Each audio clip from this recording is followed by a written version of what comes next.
如果你今日要由零開始得1000蚊，例如話你會點樣去做？嗯，我當初嚟到北美嗰陣，大概唔知咧2500蚊加幣，即係唔知咧可能2000蚊美金，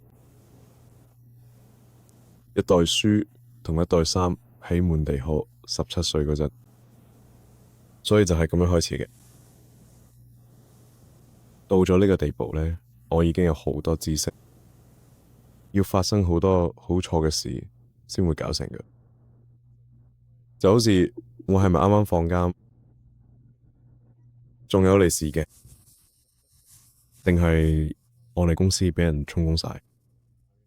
我意思係要世界末日先得，希望唔會發生啦。好似諸神黃昏升級版，然後我仲要輸埋，係啊，搞咗鬼。副牌好難。我意思係對我嚟講，一個人哋可能擁有咁多知識，我擁有咗所有知識，然後又會跌到一個資源咁少嘅地步。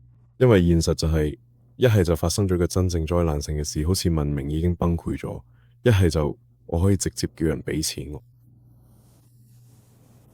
然後應承咗佢，我會帶嚟高回報。而呢樣嘢我而家都做到，就好似你畀1蚊我，你會睇返遠遠唔止1蚊。